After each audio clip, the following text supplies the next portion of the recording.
Look under enough trucks built in the last 100 years and you will keep finding the same name.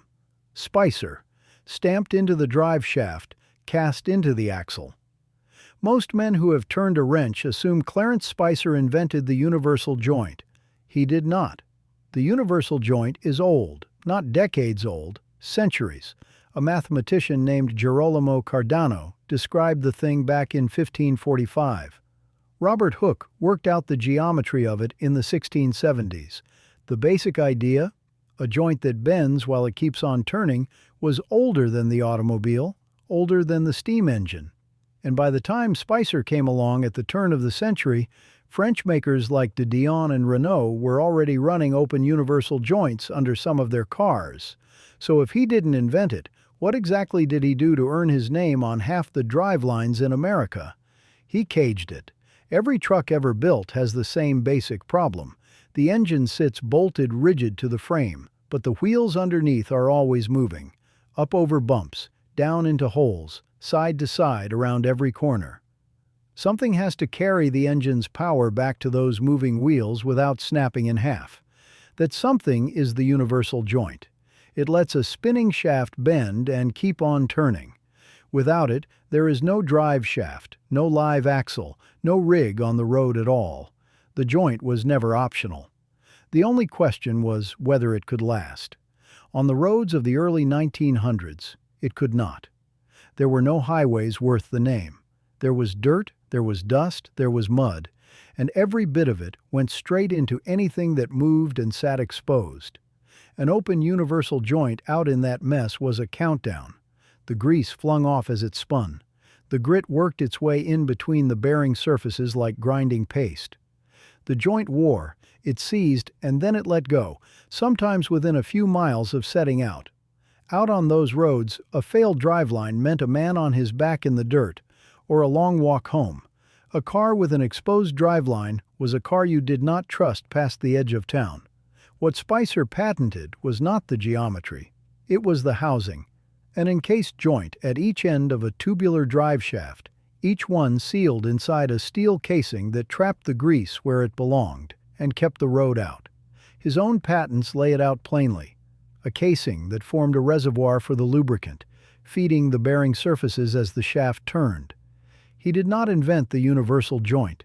He made it survive long enough to be worth building a machine around. A joint you could depend on was the difference between a machine that ran for a season and one you could build a living on. And for the automobile, that was the entire game.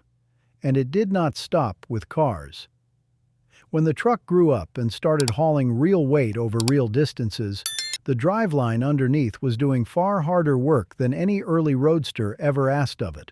More torque, more miles, more load slamming through the joint.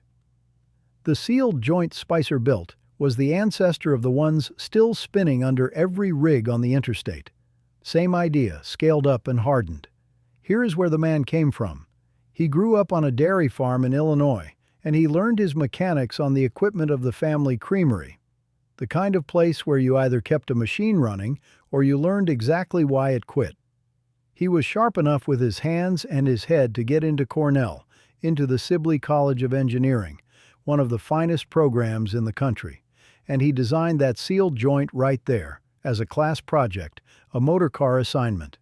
His instructor was Dean Robert Thurston, one of the towering names in American engineering education, and Thurston saw what the young man had and pushed him to patent it.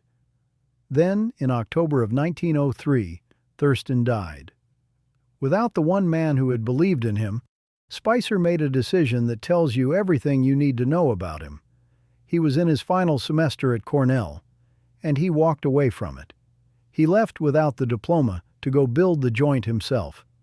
This was not an inventor placing a careful bet. This was a farm kid putting his whole future on a single part. The bet did not start big. His first shop was a rented corner inside somebody else's building, about 1,200 square feet borrowed from the Potter Printing Press Factory in Plainfield, New Jersey. The first Spicer Universal joints shipped on September 12, 1904, not to Buick, not to Oldsmobile, not to any nameplate a truckman would recognize today. They went to the Corbin Motor Vehicle Company of New Britain, Connecticut, a mark that has been almost completely wiped from memory. Buick, Oldsmobile, Mack, Diamond T, all of those came later, once the part had proven itself. And prove itself, it did. A driveline that did not fail was worth talking about, and the orders piled up. Which is exactly where the real trouble started. By the early 1910s, that sealed joint was in overwhelming demand. One carmaker after another wanted it under their vehicles, and the man who invented it was going under. The company was hemorrhaging money, chaotic operations, endless overtime, orders shipping out late. Success on paper, and a business quietly coming apart underneath it. This is the part the parts catalog history skips over.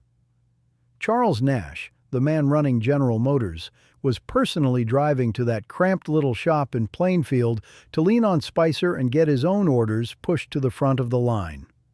Nash told him flat out that he would lose General Motors' business if he could not straighten out his pricing and start shipping on time, and losing an account that size could have ended the whole thing.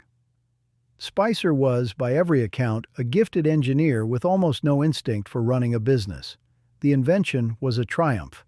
The operation behind it was a wreck. So in 1914, he brought in a man to fix it, an attorney and financier named Charles Dana. Within 2 years, the arrangement had become something Spicer likely never planned for. By 1916, Charles Dana, 34 years old, had been elected president of the company. Clarence Spicer, the founder, the man whose name was on the building, the man Dana had just replaced at the top, stayed on as vice president and chief engineer. His youngest son would later remember the strain those years put on his parents. The invention had grown too big for the man who created it to control. He handed it to somebody else and stepped down inside the company he had started. Losing the top job did not stop him from working. In 1917, Spicer went to Washington. The country was going to war, and the Army had no standardized truck. Every unit was hauling on whatever mismatched machinery it could scrape together, which meant no shared parts and no easy repairs. So the government pulled together roughly 50 of the best automotive engineers in America, put them in a room, and in about 69 days, they designed one standardized military truck, the Class B, the one history remembers as the Liberty truck. Spicer was among those engineers, and the Liberty carried an irony that runs straight to the center of his whole story. So that any factory in the country could build it, the truck was designed on purpose to be free of existing patents, engineered, deliberately, to belong to no one. The man who had bet his entire life on a single, jealously guarded, sealed, patented joint helped build a machine designed specifically so that no one man could ever own it. More than 9,000 of them rolled out, put together by 15 different manufacturers. He stayed with the company for the rest of his life, its engineering heart long after he stopped running the place, and by the time he was finished, he held around 40 patents. He died in 1939.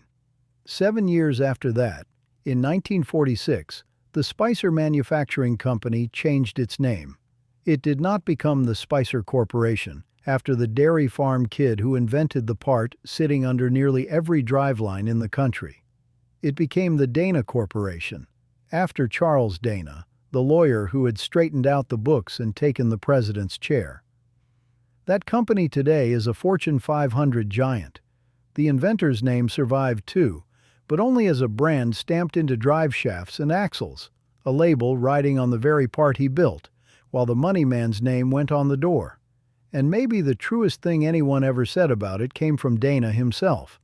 Years later, in 1955, the man whose name ended up on the company admitted he still wondered what would have become of the entire automotive industry if Spicer's joint had ever left the market.